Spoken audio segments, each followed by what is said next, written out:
In today's world, there's a superpower that keeps on growing, becoming more influential: social media.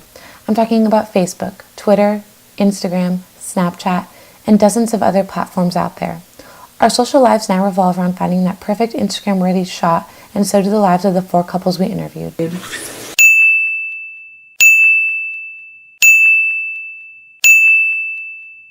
I wondered how much the participation in online communities affects how couples view their own relationships. So the first step was to find out a little about them. So first we met on social media, and he was liking some of my pictures on Instagram, and so one day I was like, who is this? So I went on his Instagram, and in his bio, he had a Snapchat, so I started Snapchatting him. We have been together for a year and a half. Yeah. And we met at a party. We met at one of Zuzu's famous parties. And We call it summer kickoff. Well, I've kind of known of him when I was in 8th grade. I went to Ola, he went to BIS. I was a popular guy back in the day. Evine, actually. I went to BHS formal with another boy, and then I met him. Yeah, I met her on the party bus after formal. Do Instagram and Twitter make couples feel more secure about how they stand with their partner, or do they create jealousy when they see how other couples are like? Before we move on to the juicy stuff, I have to share what I learned from the 3 books I read in order to add to my research. Margaret Mitchell's Gone with the Wind showed me that those in love are controlled primarily by emotions. Scarlett is the perfect example of how vulnerable someone can be when in a relationship, whether it is official or not. Harriet in Jane Austen's Emma exhibited the same kind of influenceability I thought I was going to find in teenagers from social media posts. She allowed Emma to control her love life solely because she believed Emma knew best. And lastly, while it may not seem like it relates directly to this topic, Laura Hillenbrand's nonfiction novel Unbroken had one part that truly stuck. Louis is asked to become a radio newscaster in Japan, and in return for speaking negatively about the American soldiers in World War II, he would receive better conditions than in a prisoner of war camp. His refusal to spread untruthful updates about his fellow soldiers reveals Louis' understanding of how important the media is and what harm could come from the Japanese's mistreatment of it. After I'd read these 3 books, it was time to get started on research. But I didn't want to use other people's statistics and findings. That would have been too easy. I wanted to report my own findings, and what better way to do that than interview real couples and have them speak about their experiences with social media. I use Instagram, Twitter, Facebook, and I use Snapchat. Yeah. I'd say I use all the same. But Yeah. I'm kind of I'm not really too engaged with it. I'm just kind of... I just kind of I don't post anything. I just kind of look. Instagram every day. Snapchat most of the time. Snapchat and Instagram and Facebook, never. Yeah. Facebook's for my parents now. And Twitter's just confusing. I would say I'm on Instagram every day, maybe Twitter every 2 days. He's on Twitter every day. I'm not on Facebook that often. I'm really bad about Snapchat. So that's how we met. But ever since then, I'm not really a big Snapchatter. I hate the internet. It's a terrible place. People are mean. I was cyberbullied one time. Yeah. It's a terrible place. I hate it, and I use it every day, all the time. So how much would you say that social media is a part of your daily life on a scale of 1 to 10, 1 being not very important and 10 being very important? 10. I'm always on that stuff. I go 7 or 8. I mean, I look at it a lot, but I'm not caring about what's going on. I'm posting every day. 8. Yeah, I think 8. 8. 6. 3. That was fucking perfect. I know, we're perfect for each other. Twitter. I would cry tears of joy if someone sent me this. I'm really sorry if this wakes you up. It's 4:36 and all I can do is think about you. I would be pissed if someone sent me that at 4:30. Not crying tears of joy. Don't wake me up at 4:36 in the morning. I swear, no one wants to be woken up at 4:36. Why 36 at all times? Why not 4:30? At least we're gonna do it, at least plan it out. I'm really sorry if this wakes you. That's creepy, I think. It's 4:36 in the morning. They're probably staying up watching Netflix or something.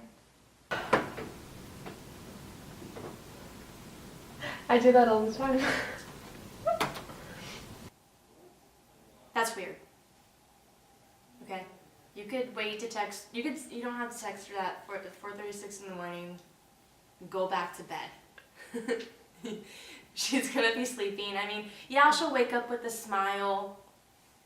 I don't know. Nah, I'm not feeling that. I do this like all the time, actually.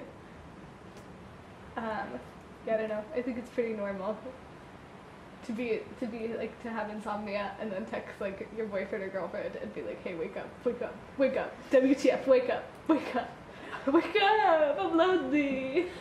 I do that. Okay, next one. Oh my god, he's such a little like try hard poser. You can't, like, is this even the same person? Look, this looks like two people. Like, this person's facing left and this person's facing right. And then, yeah, boys with back muscle are so not important. That's stupid.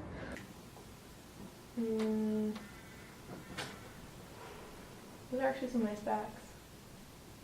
Yep. I crave this life. I think no Twitter sphere photo should be like, oh, I want this. Everything happens in the moment. You shouldn't really have to plan things directly for that thing to happen. I crave this life. No, I crave that life too. Yeah, that looks fun. Hanging out on the beach, eating food on the beach. I crave this life. Oh, I love this couple, I gotta say. I mean, yeah. They are really cute. I do look at them on Instagram, and I think they go well together. After looking at these posts, how do you feel about your relationship with your partner? I think as high schoolers we're in the median, but we don't really go on fancy trips. But we could kind of match that couple from prom, except I don't have the blonde hair and the fancy necklace. And yeah. I feel like our relationship's pretty strong. Like, I don't see any downside to it. I think we're doing pretty good. A lot of that stuff is super cheesy and lame, and I don't get it. And really, like, from off of this, what I was reading, like, nothing was, I don't know. How do these posts change the way you view Jackie and her actions? The same. They're still the same. And like, I don't know. I mean, I feel like those posts, like I said, are just kind of like reaching out goals. Like, you can't have every single one be perfect, like in that every single way. But I don't know. I feel the same. No. No. Except the girl in the first picture was really pretty. No. Everything I've seen just now, I'm pretty sure she's seen it, like, also. Like, everyone's seen those relationship goals on Twitter and stuff. The best are the ones on Vine that has, like, in the background, like, doo-doo-doo-doo-doo. I thought this project was going to reveal the damages social media causes on relationships and how the vulnerability of couples our age makes us easy targets for unreal expectations.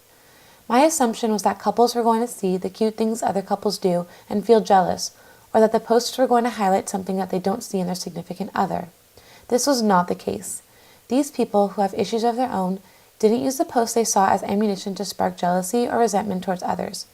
Instead, they explained that they don't need to see relationship goals because they enjoy their relationship the way it is.